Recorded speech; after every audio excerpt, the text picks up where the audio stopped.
September weather has broken temperature records, continuing to making 2023 the warmest data on the globe so far.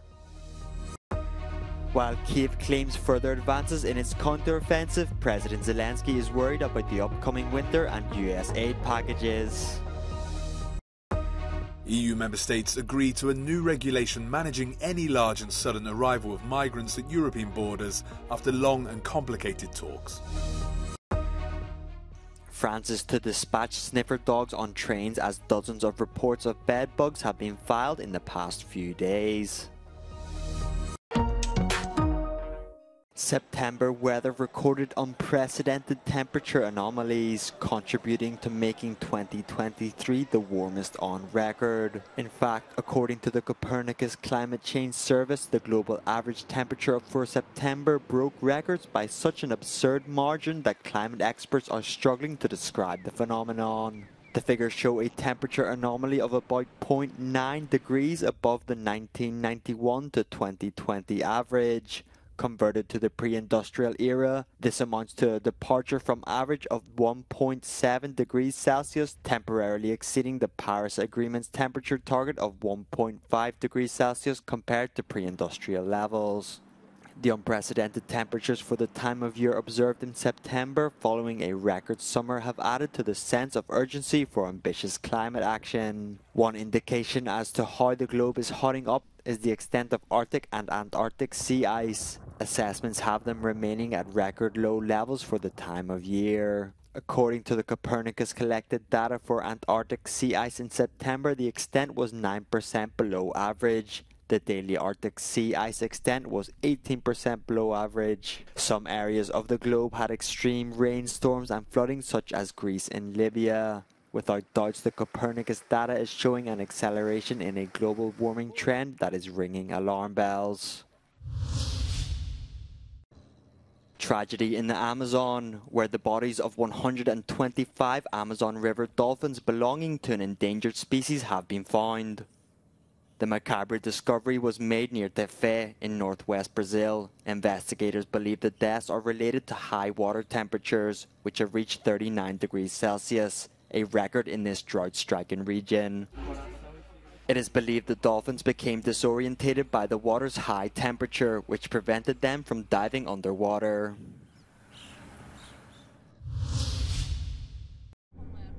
Aerial images show the aftermath of August battle for the southern village of Robotyne in the Zaporizhia region. A general leading Ukraine's counteroffensive says Kyiv's army has now successfully broken through several Russian lines in southern Ukraine.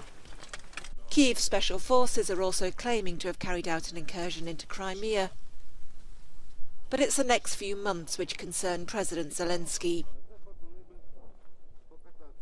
Ми робимо все, щоб дати Україні більше систем ППО перед зимою. І зараз, до речі, очікуємо певні рішення від наших партнерів. Але вся робота в регіонах, яка стосується фізичного захисту критичних об'єктів та термінової відбудови, повинна бути проведена максимально за час до зими. Political battles in Washington mean President Biden is less certain about the next batch of aid to Ukraine. I know there are a majority of members of the House and Senate in both parties who have said that they support funding Ukraine. With your, I'm going to be announcing very shortly a major speech I'm going to make on this issue and why it's critically important for the United States and our allies that we keep our commitment. At the same time, the Russian Ministry of Defense uploaded drone footage of what it says shows Russian artillery shelling on positions of Ukrainian forces near Avdiivka. The MOD claims an army strike hit advancing Ukrainian troops, killing some while others fled. Sirens blaring across Russia on Wednesday as part of national drills to test air raid warning systems. The tests follow a slew of Ukrainian drone attacks on Russian soil. Television stations also interrupted their regular broadcasts to issue emergency warnings. Amid the drill, Moscow's defence ministry claimed it downed more than 30 Ukrainian drones. In Volgograd, 40 kilometres east of the border, authorities took the opportunity to test a shelter. Существует как укрытие, это осколковое, всего таких нехороших вещей, скажем так. Ну и, соответственно, от химзащиты, от радиации. Meanwhile, Kyiv says it has destroyed an anti-aircraft defence system in the Russian city of Belgorod. Moscow says military support for Ukraine's allies is increasing and warns the full-scale war could absorb other nuclear powers.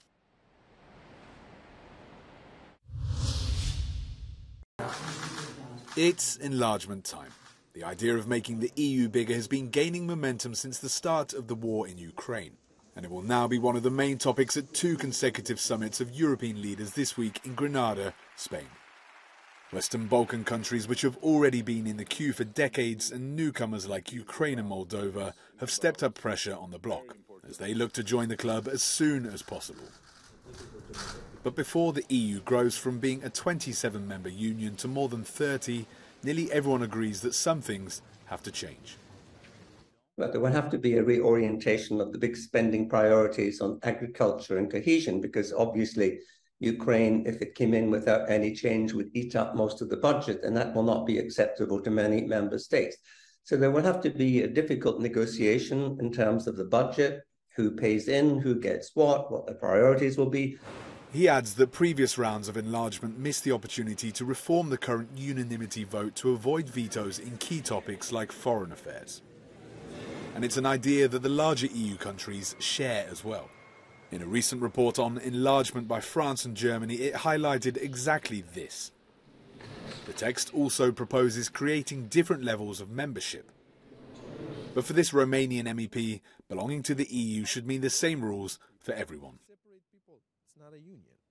We need to be very careful in not having second-hand countries within the European Union, because I heard a lot of talk here in Brussels as well about the idea of having, I don't know, first-grade countries, maybe the old countries, and then newer countries to be like second-hand countries, and it's a very bad thing and it's a very bad idea. Whatever the outcome in Granada, EU accession is a long and tedious process. And faced with an already difficult task when it comes to member states voting, leaders will have a difficult decision to make on whether they move ahead with enlarging an unreformed Europe, or one which is eventually reformed, but likely leaves candidate countries waiting even longer in the wings. More solidarity to address migration crises in the EU. Member states agreed on Wednesday to a new regulation managing any large and sudden arrival of migrants at European borders after long and complicated talks among EU ambassadors. The so-called crisis regulation, as it's being called, will allow frontline member states to fast-track asylum procedures when there are too many irregular border crossings, but also to share the burden of reception with other EU countries. The final details of the law will now be negotiated with the European Parliament. The point of the European Parliament is binding relocation programs ordered by the Commission, by an EU coordinator for relocations. But I know that there's resistance within the Council, so we gotta come towards each other's direction so that we build a compromise that results in some form of effective, credible solidarity, not solidarity a la carte. But not all countries agree on the redistribution of asylum seekers across the EU. Poland and Hungary's ambassadors voted against the deal, and the Czech Republic, Austria and Slovakia also abstained. The entry of illegal migrants into Europe is not something that we should tolerate.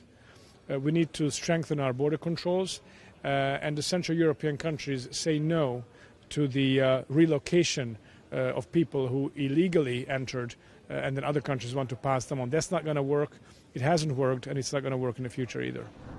The crisis regulation was the last part of a larger migration deal to be agreed among EU countries. Now both member states and the European Parliament hope to finalise the reforms by the end of the year.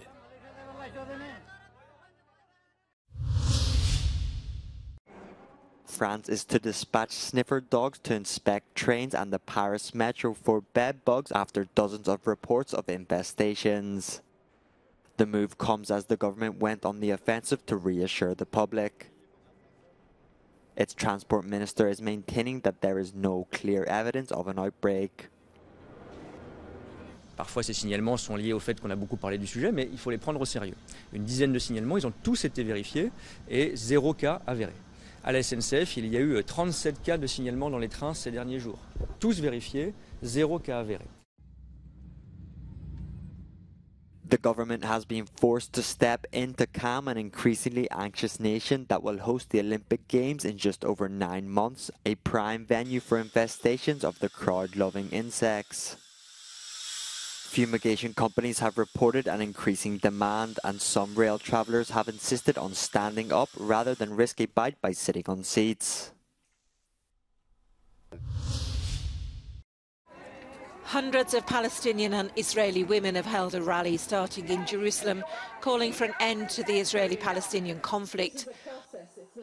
The march then went on to the Dead Sea in the occupied West Bank, where they were joined by more demonstrators. The rally was organised by the Alliance for Middle East Peace. Persistent violence linked to the Israeli-Palestinian conflict, which has escalated since last year, and an unwillingness to return to the negotiating table, has made peace in the region appear more elusive than ever. Former US President Donald Trump is having a difficult week. While he's defending his business empire in court, he's suffered another blow by being dropped from the Forbes 400 list of the richest Americans. Trump's net worth has tumbled by 19%, or $600 million, to an estimated $2.6 billion total. That leaves him $300 million short of the Forbes cut-off. The drop was driven by both his social media platform and office buildings having lost value. It's said Trump has long been obsessed with the annual rankings.